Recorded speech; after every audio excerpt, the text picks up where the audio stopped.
Hello everyone, कैसे हो आप सब। Welcome back to my channel. बहुत दिनों बाद मिल रहे हैं, है ना। तो मेरा एग्ज़ाम था, जैसे कि मैंने पहले ही बता दिया था। कोई नहीं, चलिए शुरू करते हैं। मेरा न्यू एफएफ नाम है हस्बैंड बाय मिस्टेक। मेरा खुद का लिखा हुआ है। टॉप विंग है, बॉटम लनवांगजी है, और ये एफएफ एक मॉडर्न वंक्शन एफएफ है। यार, इस एफएफ में ना कुछ बोलने लायक है नहीं। अगर मैं छोटा सा करके भी आपको बोल दूँ कि ऐसा ऐसा होने वाला है, फिर भी मैं बोल नहीं सकती।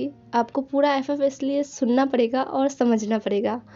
एफएफ में पूरा फन है, और ये एफएफ एक ओमेगा वर्स है, मॉडर्न फंक्शन है।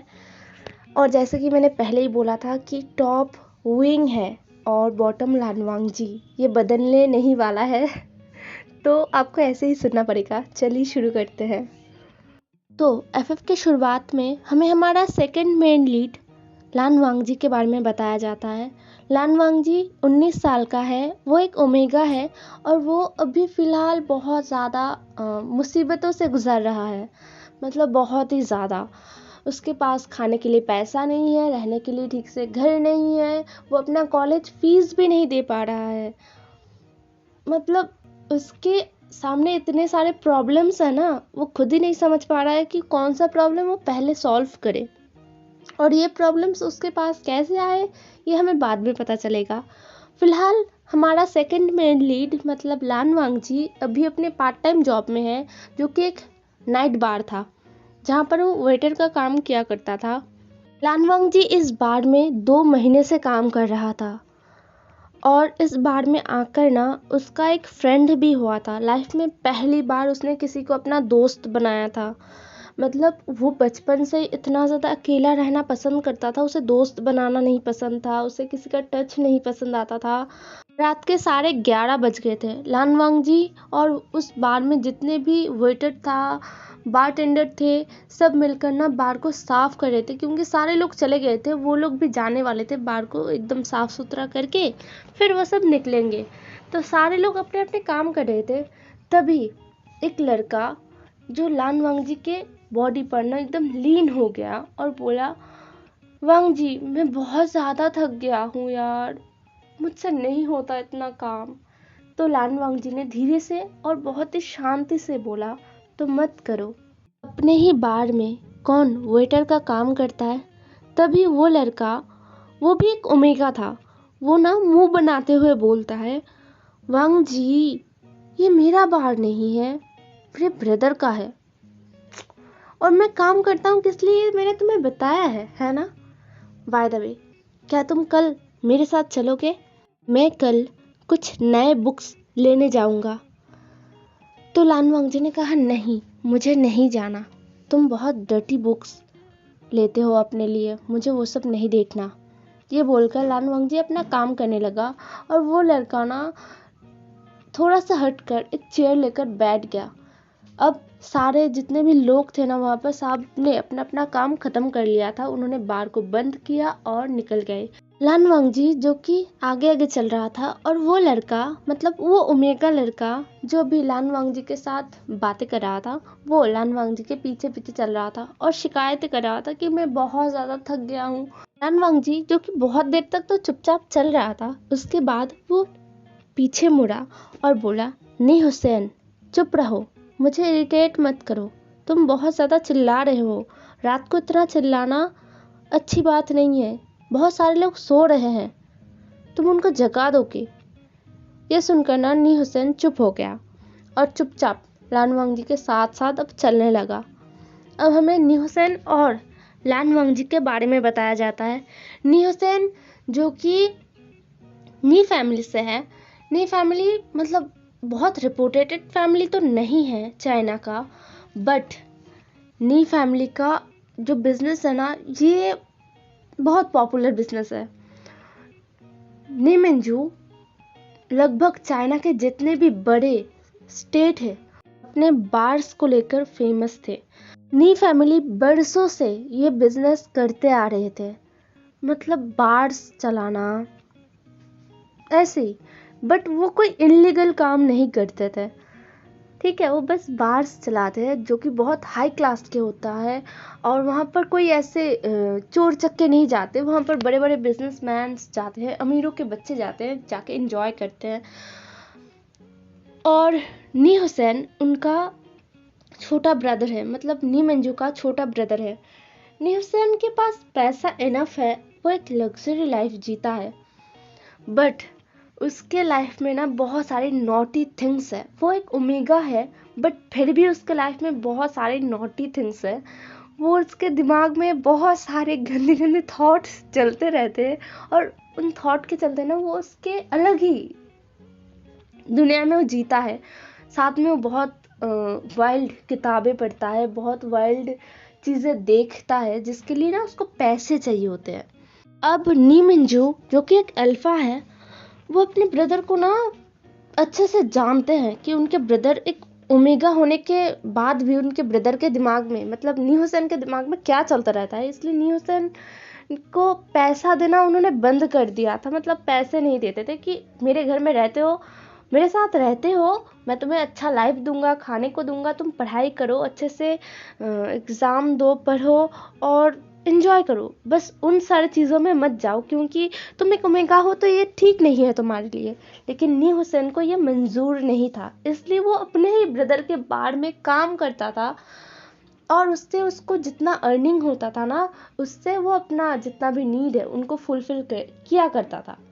अब हमें लान वांगजी के बारे में बताया जाता है। लान वांगजी के बारे में उतना जानकारी अभी हमें नहीं दिया गया है, बस इतना जान लो, लान वांगजी को बहुत ही बुरे हालातों से नी ब्रदर्स ने बचाया था।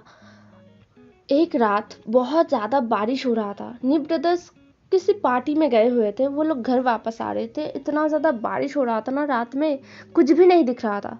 उसी टाइम को मतलब एक ज़ोरदार बिजली कड़कता है, और बिजली कड़कने से दिन जैसा रोशनी होता है ना, उस टाइम को नी ब्रदर्स ने एक बॉडी को देखा था जो बारिश में भीग रहा था और रास्ते के एकदम पास गिरा हुआ था। पहले तो नी ब्रदर्स को लगा था कि वो मर चुका है, बट नी मिंजू गाड़ी से उतर के ना उस बॉडी के पास गए और उनको चेक किया, तो उन्हें पता चला कि नहीं, ये लड़का जिंदा है। फिर उन्होंने बचाया था उस लड़के को, और वो लड़का और कोई नहीं, वांगजी है। वांगजी अब नी ब्रदर्स के साथ ही रहता है, पढ़ता है और नी हुसैन के साथ काम करता है। नी ब्रदर्स वांगजी का पूरा ध्यान रखते हैं, मतलब नी मिंजू ने वांगजी को अपना ब्रदर ही मान लिया था। जैसे नी हुसैन है वैसे ही वांगजी नी मिंजू के लिए है, एकदम ब्रदर। तो नी मिंजू ने कभी ये बोला नहीं था कि तुम काम करो। नी मिंजू ने बोला था कि तुम नी हुसैन के साथ बस पढ़ाई करो मन लगा के। वांगजी पढ़ाई में बहुत अच्छा था, बट वांगजी ने जिद किया कि वो नी हुसैन के साथ काम करेगा, इसलिए 2 महीने से वो काम कर रहा है। लगभग 3 महीने पहले वांगजी उनको मिला था। अब आप लोग ये पूछेंगे कि क्या वांगजी मतलब अपना मेमोरी खो चुका है? मैं कहूँगा कि मुझे नहीं पता, ये बात किसी को भी नहीं पता। वांगजी जब होश में आया था तब उसने कुछ भी नहीं बोला, उसने बात किया सबसे। डॉक्टर ने जब वांगजी का हाल चाल पूछा तब वांगजी ने बताया कि उसे क्या फील हो रहा है, क्या नहीं हो रहा है, कहाँ पर दर्द हो रहा है, ये बोला था।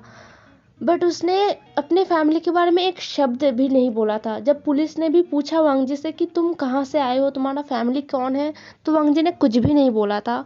और नी मिंजू ने वांगजी का जो हालत है ना वो देखकर उन्होंने फोर्स भी नहीं किया था। वांगजी का जो इनोसेंट फेस है वो देखकर ना नी मिंजू ने उनको नी मिंजू ने एक बारी में ही वांगजी को अपना ब्रदर मान लिया था। और नी मिंजू ने फोर्स नहीं किया वांगजी को कि बताओ तुम्हारा फैमिली कहाँ पर है, तुम्हें जाना होगा। उन्होंने कुछ भी नहीं कहा था।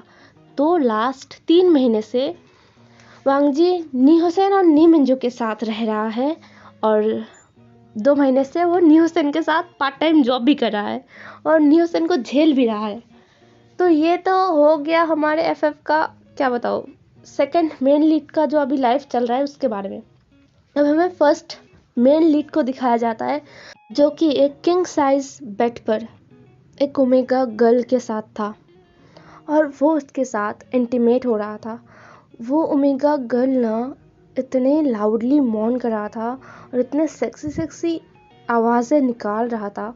लिटरली वो ओमेगा अभी इंटीमेट हो रहा था हमारे फर्स्ट मेन लीड के साथ, लेकिन फिर भी वो कंटिन्यू हमारे फर्स्ट मेन लीड को सिड्यूस किए जा रहा था और हमारा फर्स्ट मेन लीड बहुत ही बुरी तरीके से उस ओमेगा के साथ सेक्स कर रहा था। बस 1 घंटे बाद ही ना उस रूम से चीखने का आवाज़ निकल रहा था, बहुत ही भयानक वाला। वो ओमेगा ज़ोर ज़ोर से चीख रहा था और बेग कर रहा था कि उसे छोड़ दिया जाए, लेकिन हमारा जो फर्स्ट मेन लीड है उसने उस ओमेगा का जो बाल है ना वो इतने टाइटली खींच रखा था और उसका कंधा पकड़ के रखा था और उसके साथ इंटीमेट हो रहा था बहुत बुरी तरीके से। अंत में वो ओमेगा अब सहन नहीं कर पाई और वो बेहोश हो गई। जब हमारे फर्स्ट मेन लीड ने ये देखा ना, ये नज़ारा देखा कि वो ओमेगा बेहोश हो गई, तो हमारे फर्स्ट मेन लीड को ना इतना ज़्यादा गुस्सा चढ़ गया और हमारे फर्स्ट मेन लीड ने उस ओमेगा के बम पर ज़ोर से एक चाटा मारा, स्लैप किया। उसके बाद उसने कहा, इडियट गर्ल, मुझे इस हालत में छोड़कर बेहोश हो गई। अब मुझे खुद ही अपने आप को सेटिस्फाई करना पड़ेगा। बोलकर हमारा जो फर्स्ट मेन लीड है वो उस ओमेगा के बॉडी से अपने आप को निकालता है। निकालने के बाद वो वॉशरूम में चला जाता है। अब हमें वो ओमेगा दिखाया जाता है जो बेहोश हो चुकी थी और उसके बॉडी से ना ब्लड निकल रहा था बहुत बुरी तरीके से और उसे तो होश ही नहीं था। अब हमारे फर्स्ट मेन लीड वॉशरूम में जाके एकदम ठंडा कोल्ड शावर के तले खड़ा हो गया और अपने आप को शांत करने लगा। लगभग आधे घंटे बाद वो खुद को शांत कर पाया और उसने फिर खुद को साफ किया। साफ करने के बाद एक बाथरोब पहनने के बाद वो बाहर आ गया। बाथरूम से आने के बाद उसने उस ओमेगा को देखा। देखने के बाद उसके चेहरे पर मतलब उस लड़की को लेकर, उस लड़के ओमेगा को लेकर बहुत ही ज़्यादा डिसअपॉइंटेड लुक था और उसको फिर से गुस्सा आ रहा था कि ये लड़की इतनी जल्दी बेहोश कैसे हो गई। मतलब सच में वो उतना भी ज़्यादा रफ नहीं था क्या? सच में वो उतना ज़्यादा रफ नहीं था? क्योंकि उसके उस लड़की के उस जगह से ब्लड निकल रहा था और हमारा फर्स्ट मेन लीड सोच रहा था कि वो बिल्कुल भी रफ नहीं था। तो हमारा फर्स्ट मेन लीड अपने कमरे से निकलता है। निकलने के बाद उसने एक बटलर को आवाज़ दिया और बोला कि इसे बाहर फेंको, ये कोई काम का नहीं है। उस बटलर को हमारा फर्स्ट मेन लीड बस ये बोलकर ही अपने स्टडी रूम की तरफ चला गया, मतलब अपने स्टडी रूम में चला गया और वो बटलर बहुत सारे नौकर को बुलाकर लेकर आए और कुछ नौकर ने मिलकर उस ओमेगा को ना अच्छे से मतलब कवर किया, ड्रेसअप करवाया और फिर उसको हॉस्पिटल भेज दिया क्योंकि वो बहुत ज़्यादा ही बुरी कंडीशन में था। और नौकर को ना ये आदत ही था क्योंकि उनके यंग मास्टर के रूम से शायद ही कोई ओमेगा चलकर वापस अपने घर जा पाता था। हर कोई जो भी जाता था वो हॉस्पिटल ही पहुंच जाता था क्योंकि उनका यंग मास्टर बहुत ज़्यादा ही वाइल्ड है। तो अभी हम स्टडी रूम में जाते हैं। स्टडी रूम में हमारा जो फर्स्ट मेन लीड है ना वो अपने सामने बहुत सारे डॉक्यूमेंट्स को खोलकर बैठा हुआ था क्योंकि उसे अब नींद तो बिल्कुल भी आने वाला नहीं है।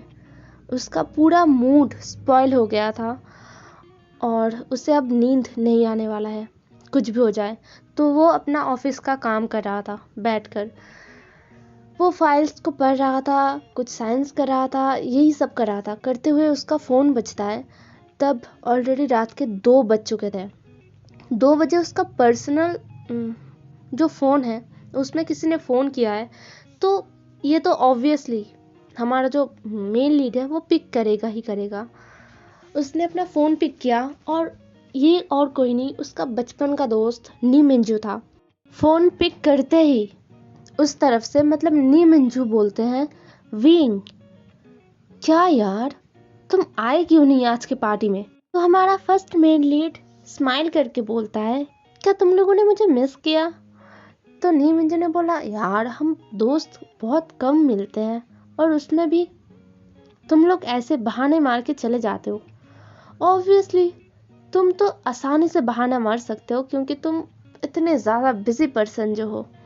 सीरियसली यार, हम फ्रेंड्स में तुम ही सबसे ज़्यादा बिजी पर्सन हो। ये सुनकर विंग ने कहा, ओके ओके, हम दोबारा कभी मिल लेंगे। मेरा रट चल रहा है इसलिए मैं पार्टी में नहीं गया। तो नी मंजू कहा, ओ क्या मैंने तुम्हें डिस्टर्ब किया? तुम किसी ओमेगा के साथ हो? विंग को ये सुनकर ना कुछ देर पहले जो हुआ वो याद आ गया था। तो उसने दांत पीसते हुए बोला, बोलो मत। एक ओमेगा, इतना यूजलेस है वो ओमेगा कि मैं तुम्हें क्या बताऊँ। उसने मुझे 1 घंटा भी नहीं झेल पाया और वो बेहोश हो गया। फिर मुझे खुद ही अपने आप को सेटिस्फाई करना पड़ा। ये कितना ज़्यादा टफ होता है मेरे लिए, तुम्हें पता है नी मंजू। ये सुनकर ना नी मंजू हंसने लगे और बोलने लगे, oh my God, oh my God, उसने तुम्हें 1 घंटा झेला, यही काफ़ी है, तुम बहुत ज़्यादा वाइल्ड हो। यह सुनकर ना विंग ने कुछ भी नहीं बोला। तो नी मंजू ने कहा, अच्छा ठीक है, मुझे पता है तुम्हारा मूड बहुत ज़्यादा ख़राब हो गया है, तो मैं तुम्हें अभी परेशान नहीं करूँगा, बट एक वीक बाद मेरा बर्थडे है, भूलना मत। तुम भूल कैसे जाते हो अपने दोस्त का बर्थडे? तो विंग ने बोला, मैं नहीं भूलता हूँ, मुझे याद रहता है, बट मैं क्या करूँ, मेरे पास इतना ज़्यादा काम होता है। तो नी मंजू ने कहा, मैं इस बार कोई बहाना नहीं सुनने वाला। तो विंग ने कहा, ओके ऑल राइट, तुम बता देना कहाँ पर मुझे आना है, मैं आ जाऊँगा। तो नी मंजू ने कहा, ओके ठीक है, मैं बता दूँगा। और एक और बात, अपना रट तुम अकेले ही स्पेंड करो, क्योंकि तुम्हें सेटिस्फाई करने वाला कोई पैदा ही नहीं हुआ है। ये बोलकर ना नी मंजू ने अपना फ़ोन काट दिया और विंग ने अपने फ़ोन की तरफ घूर कर देखा और फिर उसने अपने फ़ोन को ऐसे फेंक दिया और अपना काम फिर से करने लगा। तो ये जो दोनों का कैरेक्टर है कहीं से भी मिलता जुलता है। वांगजी जो कि अपने मन में बहुत सारे सीक्रेट लेकर बैठा हुआ है, वो कौन है, कहाँ से आया है, उसका फैमिली बैकग्राउंड क्या है, ये किसी को कुछ भी नहीं पता। और दूसरी तरफ हमारा अल्फा विंग, वी वुशान, जो कि वी कॉरपोरेशन का इकलौता मालिक था।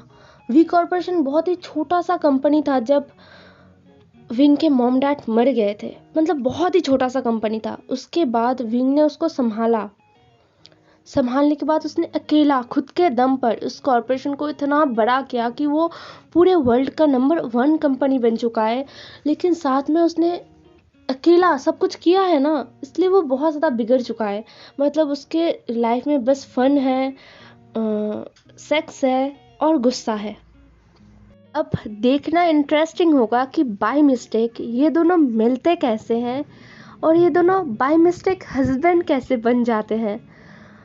क्या वांगजी विंग को झेल पाएगा, ये तो हम बाद में ही देख पाएंगे। तो मुझे ज़रूर बताना कि कैसा लगा आज का first part husband by mistake का। Bye bye.